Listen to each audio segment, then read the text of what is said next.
I'm stimulated by learning, and if I'm not learning, I'm not stimulated. And if I'm not stimulated, then I'm not living, and if I'm not living, then I'm dead. And so at the core of all of the pursuit is a fear of death. I guess that's the logical extension of that fear.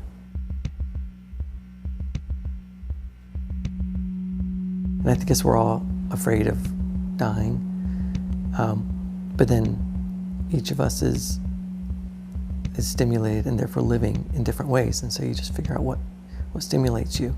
And in my case, it's always pursuing what I don't know, I guess. From an early age, I began to recognize that a strategy that a lot of skateboard and surfing companies used to differentiate their goods from other companies' goods was to increase the perceived value through imagery and through artwork.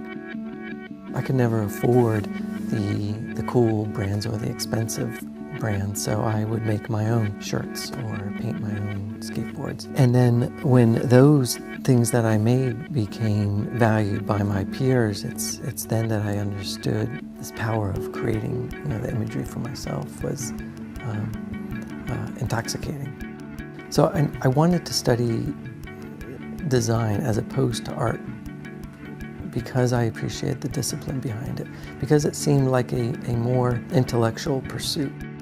I've always abhorred in art that the burden of understanding and the burden of extracting meaning is usually on the viewer, and if the viewer doesn't get it, it's his fault, not the artist's fault. And I never agreed with that. I was trying to maintain structure and order in the practice and in the studio and in the process, so that I can be chaotic in the work and in the paintings. The studio is really a research and development lab. It's a place for failing. I'm always looking to fail in new ways in order to learn.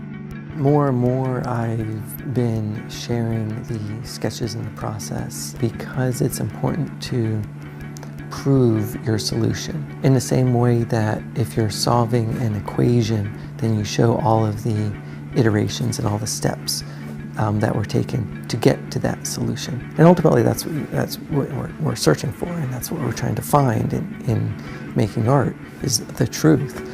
But when you don't show and share the process to show how you arrived at the truth, then it's simply faith-based. And I don't think art is that much like religion.